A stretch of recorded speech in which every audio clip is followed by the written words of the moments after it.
Oui, parler de deux choses. Premièrement, pourquoi laisser une trace de justice? Laisser la justice, plutôt faire justice si, dans le fond, toute la guerre, les conflits sont pour se faire sur Terre, puis toute l'équipe, puis que justice est censée de se faire de même. Alors pourquoi, pendant la présence, si on est censé de se diviser avec nos lieux, nos familles, tout ça, quel intérêt de faire, de montrer justice et tout ça? Puis la deuxième chose, pourquoi que, à propos de la femme libre, on va venir à ça. Premièrement, commencer par, c'est simple, c'est parce que, comme le Coran explique à propos de la fournaise de feu, la géhenne de feu sur terre, donc l'Armageddon, la dernière fin, les ignorants, donc si vous êtes encore là, c'est parce que vous avez ignoré la parole de Jésus, vous n'avez ni connu ni le Fils ni le Père. Alors, ça veut dire que vous êtes resté ici. Là, à ce moment-là, ça va être... plus que ça va aller en quelques années, plus qu'il va y avoir des problèmes financiers, plus qu'il va y avoir de conflits, des mensonges qui vont se faire, des confusions entre le monde, plus en plus de problèmes. Donc, il va falloir savoir que le monde, comment se défendre, comment faire justice, tout ça. Ça se peut même qu'il y ait des places auxquelles la justice en elle-même soit rendue complètement corrompue ou même encore attaquée, dans d'autres cas, qu'il n'y en aura plus dans certaines villes. C'est un peu comme certains lieux de l'Afrique, je dirais, si je peux donner un exemple là-dessus. C'est pas toute l'Afrique, mais il y a une partie en principe que je suis au courant. Fait que dans le fond, c'est juste parce que c'est comme faut voir pour le croire. Si le monde ne comprenne pas pourquoi reprendre les autres, tout ça, faire la justice, tout ça, ben c'est sûr que pour la fin, c'est une bonne aide. Parce qu'il faut que je rappelle vraiment ce que Dieu a dit par Isaïe, qu'il ne cessera pas toutes ces choses à la fin tant que chaque ville ne sera pas incendiée et qu'il ne restera pas le 1/10 des hommes.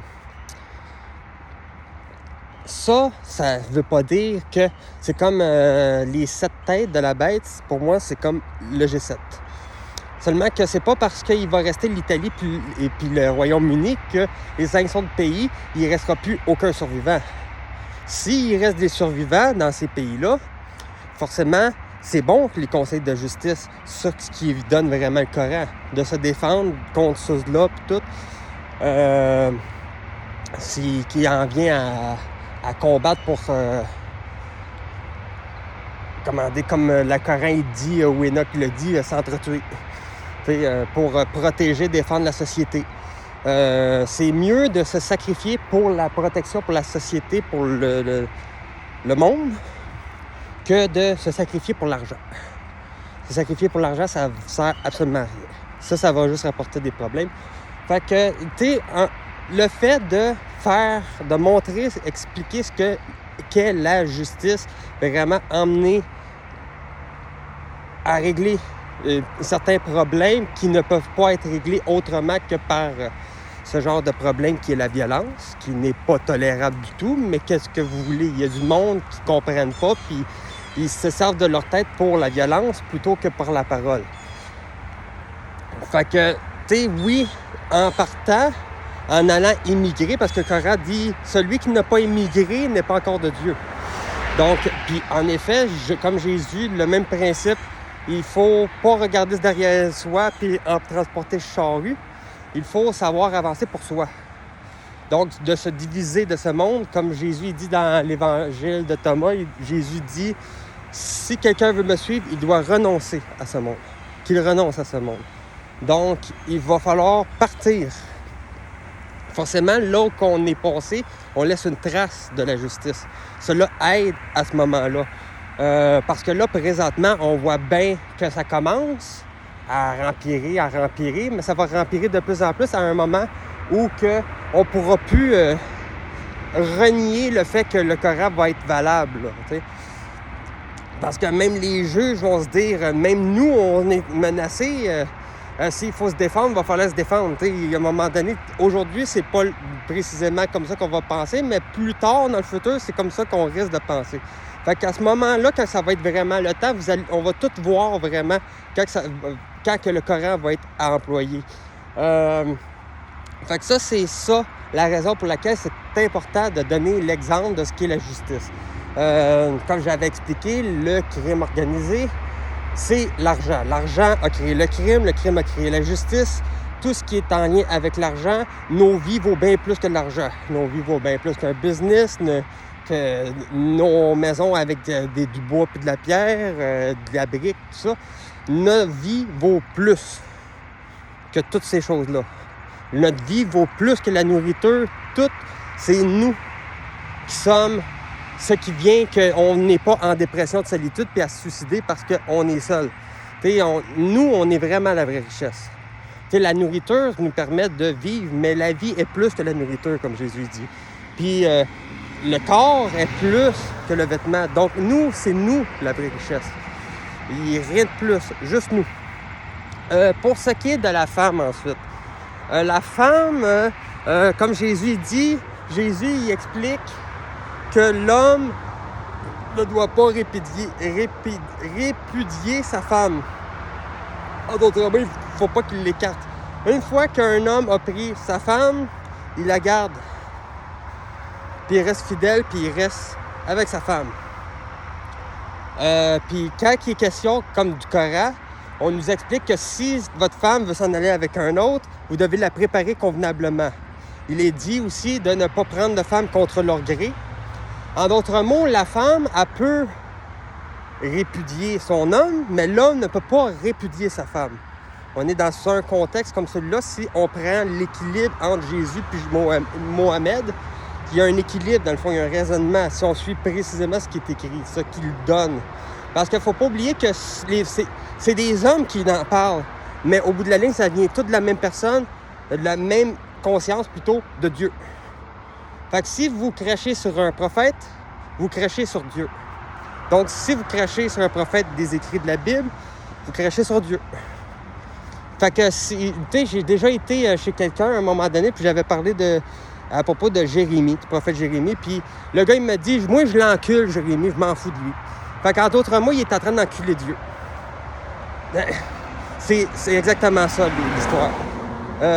Vous dites enculé parce que vous vous encalissez d'un prophète, c'est que vous vous encalissez de Dieu, puis des avertissements de ce qui annonce de ce qui va arriver sur le tas de la fin.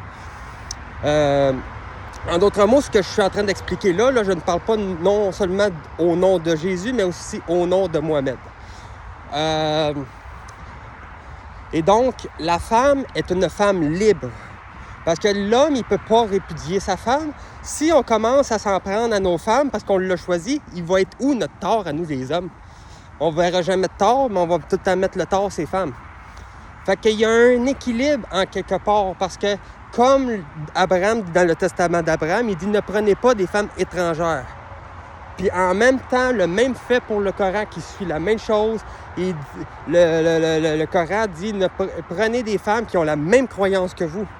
Ça veut dire de ne pas prendre des femmes étrangères. Vous devez prendre le temps de connaître la femme, qu'elle ait la même croyance que vous. Parce que si vous prenez une femme, comme ça, comme vous voulez de même, contre le gré ou avec son gré, mais tout d'un coup de même, automatiquement, c'est une étrangère que vous vous mariez avec. Ça ne marche pas. Même d'ailleurs, ce n'est même pas nécessaire de se marier, parce qu'en dernier, si l'argent est pour foutre tout le bordel, l'argent est mêlé au mariage. Les pauvres, tout ça, ils vont faire comment pour se marier? Ils ne peuvent pas se marier. C'est ça l'injustice de l'argent. Le seul moment où que vraiment le Coran va parler de l'argent, parce que toujours je suis au verset 40 de la sourate 9, je n'ai pas lu encore, je n'ai pas repris depuis. Je suis sur d'autres livres dans le fond. J'ai lâché temporairement le Coran pour suivre les autres livres. Puis il y a juste une fois qui en parle sur 2-3 versets collés, là, auxquels si une personne est à l'extérieur de son pays, si la personne est à l'extérieur de son pays, puis que il vient à mourir ailleurs dans son pays, il vient à décéder, il faudrait qu'il prenne au moins 1 ou 2 témoins qui vont s'arranger pour son héritage, parce qu'il doit laisser en héritage son savoir, tout ça. Bref, comme n'importe quel héritage qu'une personne laisse à ceux qui restent, eh bien, il faut qu'ils fassent la promesse, il faut que les deux promettent de ne pas se faire d'argent derrière ça. Mais non, parce qu'il n'y a pas d'argent. C'est le seul moment où vraiment qu'on a l'argent à partir à Surat 9. Donc, puis si quelqu'un brise, si eux autres ils brisent, il faut trouver deux nouvelles personnes qui soient prêtes à s'occuper de l'héritage de l'organisation, tout ça, pour la personne qui est décédée.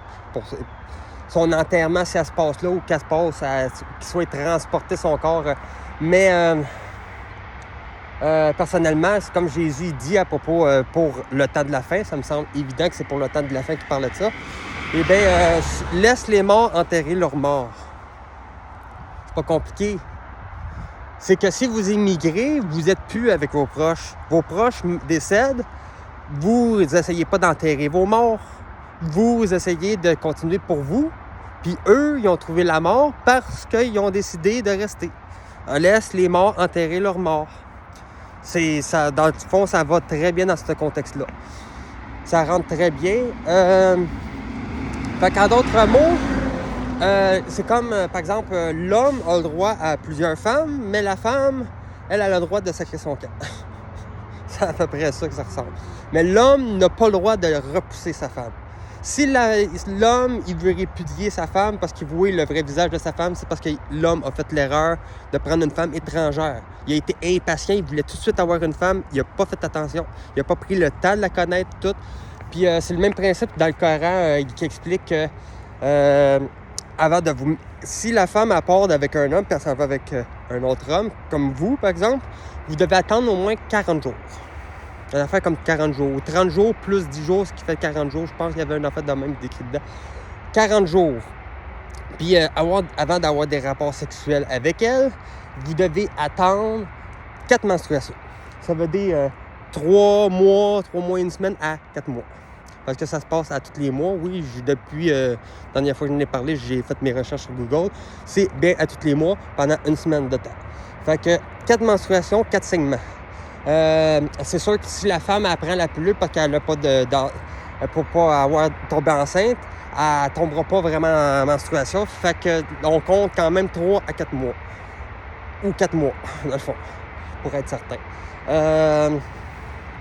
Ce qui est pas quelque chose de mal parce que il faut se faire eunuque. Donc ne pas avoir d'enfant. Par contre, forcément, à la fin, si les médicaments commencent à devenir rares, il n'y en aura plus de médicaments pour ne pas tomber enceinte. Fait que là, c'est comme les rapports sexuels ne seront pas vraiment les meilleurs bienvenus durant la fin parce que c'est à risque de tomber enceinte, d'enfanter durant le temps de la fin. Puis si tout le monde broye, et si le couple broye à cause des problèmes qui arrivent présentement au moment où ils sont, on s'entend que c'est moins tentant de vouloir avoir des rapports sexuels pour prendre le risque d'enfanter, à moins de ne pas voir vraiment la valeur de la vie. Tu sais, vaut mieux se faire eunuque pour le royaume du Père, en d'autres mots. Puis le Coran, forcément, si vous êtes là pour suivre le Coran, comme j'ai dit, c'est parce que vous avez ignoré la parole, l'amour de Jésus sur ce qu'il a donné pour l'exemple de comment rentrer au paradis. Mohamed, il donne pas l'exemple pour rentrer au paradis, il donne l'exemple pour se battre sur terre, pour les ignorants, pour le temps de la fête, dans la fournaise de feu, la géhenne de feu. Jésus, lui, nous donne l'exemple à suivre sur terre pour que, au moment où que nous sommes divisés par le ciel, entre les justes et les pécheurs, les ignorants, donc qui restent sur terre, avec d'autres personnes qui sont bonnes, qui ont décidé de rester avec le reste de la société et tout. Parce que là, c'est sûr, c'est pas un choix humain, c'est un choix directement de Dieu de retirer tous ceux qui sont dignes. Fait que là, on est censé, en d'autres mots, on serait censé de voir du monde monter au ciel puis s'en aller vers, à mon sens, d'autres planètes. Aller rejoindre nos ancêtres, tout le kit. Dans le jardin d'Éden, par exemple. Fait que ça ferait bizarre, ça a l'air con dit de même, mais si on écoute précisément ce qui est écrit, dans un sens, c'est dans ce contexte-là que ça s'en va. Fait que encore là, je parle pas pour moi, mais vraiment pour ce que j'en comprends derrière ce qui est écrit. Fait que, en d'autres mots, je ne parle pas pour moi, mais je parle au nom de Jésus puis de Mohamed ici. Fait que c'est quand même très important d'avoir du respect, même pour nos futures femmes. Puis à la fin, comme de fait, quand que le Coran lui dit de prendre des femmes qui ont la même croyance que nous, c'est parce qu'à la fin, durant la gêne de feu, il y a des femmes qui vont être perdues avec du monde, une société complètement débile, dont il va y avoir des hommes mauvais, dont il va y avoir certains hommes qui vont se réveiller, vont allumer, puis vont se repentir, comme on dit. Fait que là, à partir de ce moment-là, quand cet homme-là croise une femme qui a besoin d'aide, là, il la prend pour femme. La femme, elle a décidé elle-même de venir à lui. Lui a accepté de le prendre parce qu'elle a la même croyance. Il voit qu'il est digne comme lui pour se battre pour la survie, puis de se regrouper. C'est sûr que, par exemple, comme le Mohamed explique, le Al-Haram, la mosquée Al-Haram est la place de lieu auquel, jusqu'au royaume du Père des 1000 ans, là, à partir de ce moment-là, tous les polythéistes, ceux qui croient plusieurs dieux, là, à ce moment-là, ils ne seront plus le bienvenus dans le Al-Haram. Sinon, les autres mosquées sont beaucoup moins importantes que le Al-Haram, à mon sens, parce que déjà sont envahis par des coquerelles. Il y en a deux, là, un petit peu plus au nord, au nord-est là, de Al-Haram, là, sont envahis par des coquerelles. Chose qui était déjà mentionnée dans l'Apocalypse de Jean, ou encore dans un autre prophète de l'Ancien Testament, je ne sais plus lequel, qui mentionne justement que les coquerelles ne mangeront pas les récoltes, puis ailleurs, les coquerelles vont manger les récoltes.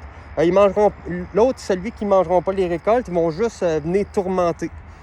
Chose qu'on retrouve justement dans deux des mosquées, alors qu'ailleurs, comme en Afghan ou en Afrique, on retrouve les criquets, les sauterelles, qui sont justement en train de dévorer les cultures. Fait que là, on a les deux sphères ici. Ce qui m'emporte à me demander si justement Dieu il n'est pas justement en train de nous montrer que dans ces mosquées-là, il y a peut-être corruption. Donc, vengeance de Dieu, il envoie les coquerelles, puis là, ils sont tourmentés, il y a plein de problèmes et tout. Mais le Al-Haram, il n'y a rien. Le Al-Haram est encore correct.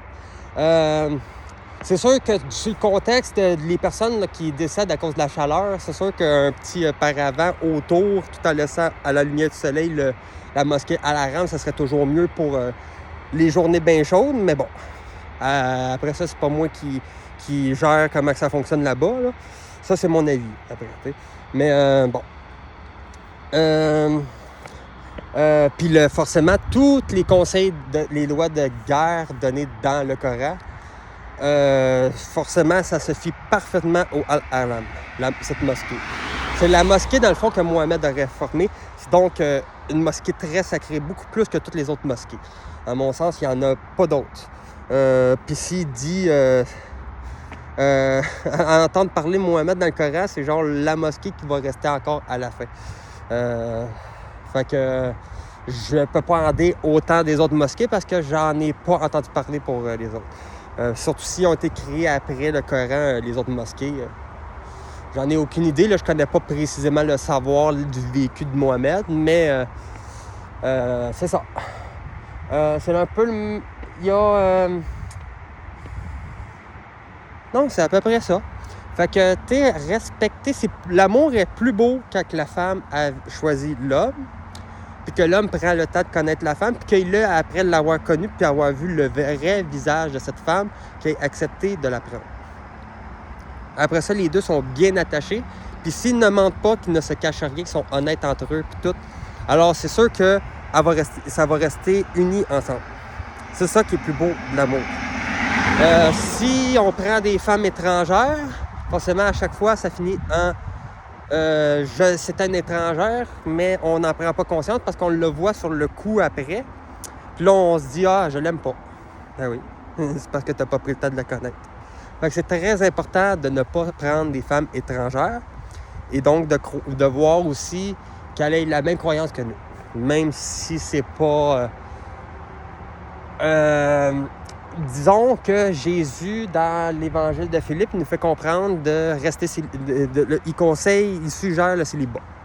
Chose, justement, qui Chose justement qu'on n'a pas besoin nécessairement de répéter parce que la société elle-même est en train de le faire d'elle-même. La majorité des gens préfèrent rester célibataires que d'être en couple. Puis, aussi d'être unique. Justement, l'usine à production là, pour enfants, elle s'est très, très bien descendue. Le monde ne veut plus donner naissance. Encore là, se faire unique pour le royaume du Père, on n'a pas vraiment besoin de nécessairement le faire, parce que la société le fait d'elle-même encore. Fait que, on voit déjà que la société voit aussi qu'il y a des problèmes d'eux-mêmes, ça avec ou sans les écrits. Fait que respectez les femmes. Ayez un bon sens, un bon jugement envers elles. Elles méritent autant le respect que nous, on mérite le respect. C'est tout. Fait que maintenir tout ça, il me semble que c'est ça, apporter la paix. Maintenir une certaine forme de paix et de sécurité pour tous.